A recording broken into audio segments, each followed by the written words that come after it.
पिछले चैप्टर में हमने देखा था कि गार्प एंड रॉजर एक कंबाइन अटैक यूज करते हैं और वो रॉक्स को फाइनली बीट कर देते हैं। उन दोनों की अलायंस ने रॉक्स को तो बीट कर दिया, लेकिन उन दोनों की हालत भी बहुत ज्यादा खराब हो चुकी है। अब वो उठ भी नहीं पा रहे हैं ढंग से। एंड अब हम आते हैं चैप्टर 1166 में। तो ये वाले चैप्टर भी वहीं से शुरू होता है जहाँ से लास्ट चैप्टर खत्म हुआ था। इस चैप्टर की कवर स्टोरी में लूफी का क्रू यामातो, शिनोबे एंड ओतामा एक जगह कैंपिंग करने आए हुए हैं एंड वो यहाँ पे स्वीट पोटैटोस खा रहे हैं। तो चलिए अब चलते हैं मेन स्टोरी पे। यहाँ पे रॉक्स बहुत ज्यादा टायर्ड कंडीशन में लेटा हुआ है और उसका डोमी रिवर्स भी खत्म हो चुका है। रॉक्स अपने आप से पूछ रहा होता है क्या इन लोगों ने सच में स्कर्ट्स को ब्रेक कर दिया। और दूसरी तरफ रॉजर और गाब भी बहुत ज्यादा बुरी कंडीशन में है। रॉक्स रॉजर और गाब से कुछ बोलना चाहता है लेकिन वो कुछ बोल नहीं पाता क्योंकि उसकी हालत बहुत ज्यादा खराब हो चुकी है। लेकिन वो अपने मन में बोल रहा होता है रॉजर और गाब तुम्हें जल्दी से जल्दी यहाँ से निकलना पड़ेगा। ये आइलैंड कुछ ही टाइम में खत्म हो जाएगा, तुम लोग यहाँ पे मर नहीं सकते। ये सब चीजें रॉक्स अपने मन में बोल ही रहा होता है कि उसे तीन परछाई दिखती हैं। फिर हमें दिखाया जाता है तीन गॉड्स नाइट। यहाँ पे गार्लिक और सॉमर्स है लेकिन वे तीसरे का नाम पता नहीं है। गार्लिक जैसी रॉक्स को देखता है वो अपनी स्वॉर्ड लेके उसे स्टेप कर देता है। वेल मैं सच बताऊं तो गार्लिक फैमिली का नाम सिर्फ शैंक्स नहीं अभी तक संभाल के रखा हुआ है। वेल मैं सच बताऊं तो रॉक्स को गार्लिक को मार देना चाहिए था, लेकिन रॉक्स ने उसे छोड़ के बहुत बड़ी गलती कर दी एंड ये चीज उसे अपनी डेथ से कंपनसेट करनी पड़ी। वेल रॉक्स टीसीबैक एक लेजेंड था और उसकी डेथ के बारे में मुझे बहुत ज्यादा बुरा भी लग रहा है सच बताऊं तो। एंड वो इस तरीके से मरा है, वो बेचारा कुछ ढंग से बोल भी नहीं पाया, लेकिन उसके मरने से पहले कुछ लास्ट शब्द थे, thanks for stopping me. And अब सीन शिफ्ट होता है, रेली और गबान दिखाए जाते हैं। वो रॉजर और गाब को उस जगह से लेकर एस्केप कर लेते हैं। रॉजर गबान से पूछता है कि रॉक्स कैसा है। फिर गबान बोलता है क्या तुम अपने दुश्मन की चिंता कर रहे हो। फिर गार बोलता है मैं भी तुम्हारा दुश्मन हूँ। फिर रेली से गार पूछता है रेली मुझे बताओ कि रॉक्स के संग क्या हुआ। फिर रेली बोलता है कि उसे मार दिया गया है। एंड हमें एक दूर से साइलेंट का व्यू दिखाया जाता है जो इतनी खतरनाक फाइट के बाद कोलैप्स कर रहा है। मरीन्स ये चीज देखकर बोल रहे होते हैं देखो ये वाला आइलैंड कोलैप्स हो रहा है और यहाँ से पायरेट्स को एस्केप करने हमें नहीं देना है। और वो फिर बोलते हैं देखो रॉजर की शिप पे मूव करने लग गई है और वो रॉजर की शिप पे अटैक भी कर रहे होते हैं। एंड यहाँ पे हमें ओडा सन से बताते हैं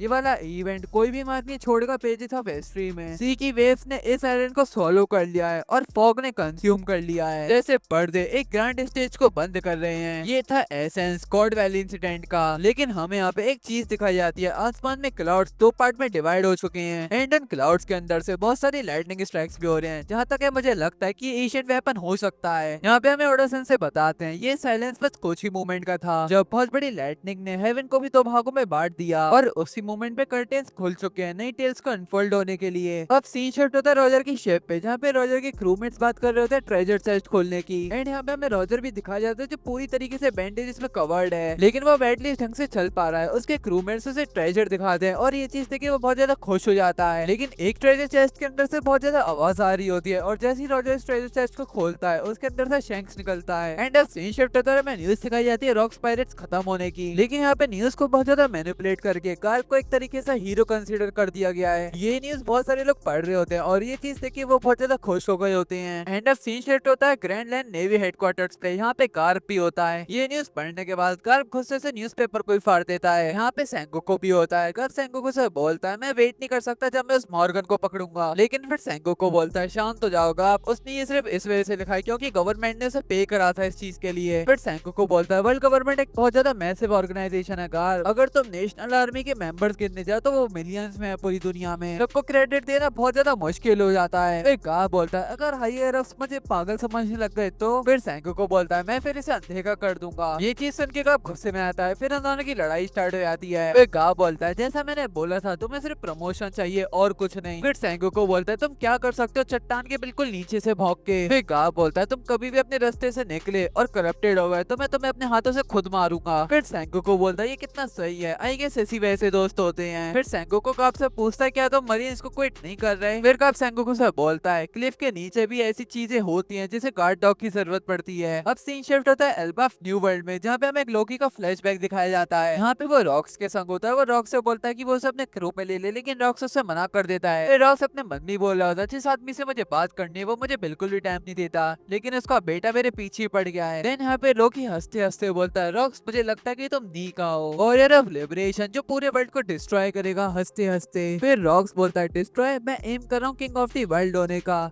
वैसे जो भी हो, ऐसी पावर तो हारल्ड के पास ही हो सकती है सिर्फ। देन रॉक्स बोलता है, सुनो मेरी बात लोकी, इस दुनिया में कहीं पर गैलेरा सो रहे हैं। वो एक बहुत बड़ा ग्रुप है रेवेजर्स का, और इस दुनिया में उन लोगों को जो जगा सकता है वो सिर्फ तुम्हारे फादर हैं। मैं दुनिया के सभी ऐसे लोगों को इकट्ठा करता रहूंगा। जस्ट इमेजिन करो, अगर मैंने और हारल्ड ने टीम अप कर लिया तो हम दोनों को कौन ही रोक सकता है। फिर लोकी रॉक्स से पूछता है, तो मेरे फादर और आपने अभी तक टीम अप क्यों नहीं करा? फिर रॉक्स बोलता है, बिकॉज ऑफ लव। और ये चीज सुन के थोड़ा मैं भी कंफ्यूज हूँ। देन रॉक्स बोलता है, मैं यहाँ पे बार बार आता रहूंगा, मैं बिल्कुल भी केयर नहीं करता अगर उसे 100 और 200 मीटिंग भी लग जाएं। और अब सीन शिफ्ट होता है काइलैंड पे, जहाँ पे एक जायंट उस आइलैंड पे अटैक कर देता है। और ये चीज देख के हारल्ड को बहुत ज्यादा गुस्सा आता है, तो हारल्ड उस जायंट पे अटैक कर देता है और वो बहुत ज्यादा ब्रूटल होता है। इस टाइम पे हारल्ड उस जायंट से बोलता है, तुम अभी भी नहीं समझे। फिर वो वाला जायंट बोलता है, मैं समझ चुका हूँ, अब मुझे माफ कर दो, मैं इंसानों से कभी भी चोरी नहीं करूंगा। फिर हारल्ड बोलता है, तुम नहीं समझे, तुम में से कोई भी नहीं समझा। तुम जैसे ट्रैश की वजह से हमारी रेस पे इतना टेरर फैला है हिस्ट्री में, और इसी वजह से लोग हम पे भरोसा नहीं करते। मैं सिर्फ ये चाहता हूँ कि मैं वर्ल्ड के साथ पीसफुली एंगेज करूँ, लेकिन वो हम पे भरोसा नहीं कर सकते। वो जायंट ऑलरेडी अनकॉन्शियस हो चुका है, लेकिन अभी भी हारल्ड अपना टैक्स नहीं रोक रहा होता। फिर हारल्ड बोलता है, मैं नहीं चाहता था कि एल्बाफ के चांस वर्ल्ड गवर्नमेंट के साथ ज्वाइन करने के बिल्कुल जीरो हो जाए, और इसी वजह से मैंने उसकी मदद नहीं करी थी। हारल्ड की आंखों से यहाँ पे आंसू निकल रहे होते हैं। उसके दिमाग में वही बातें आ रही होती है जो रॉक्स ने बोला था, जहाँ पे रॉक्स ने ये बोला था, मुझे लगता है कि लक मेरी साइड इस बार नहीं है, हारल्ड मेरी मदद करो। फिर हारल्ड बोलता है, मैंने अपने क्लोजेस्ट फ्रेंड की बात भी नहीं मानी, जिसने मुझसे भीख मांगी थी मदद के लिए,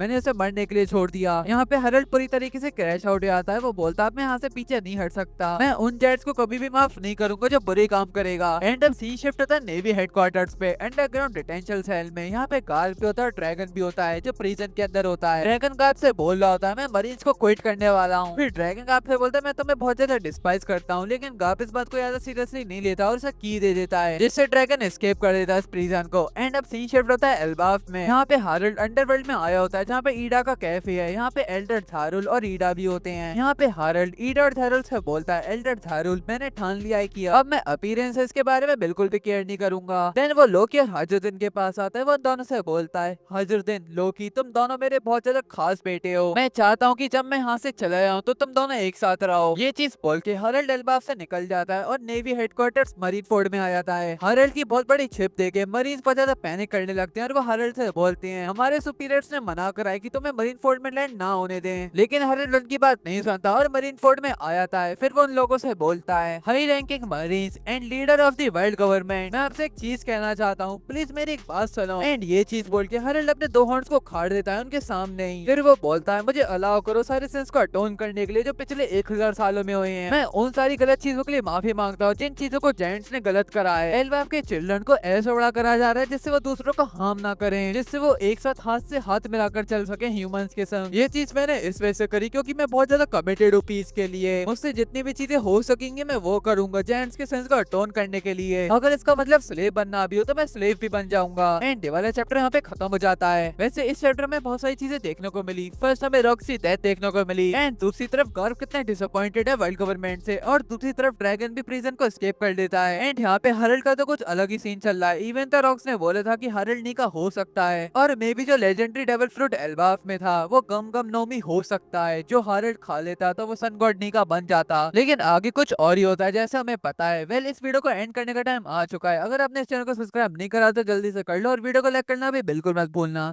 मिलते हैं आपसे अगली वीडियो में, तब तक के लिए बाय बाय।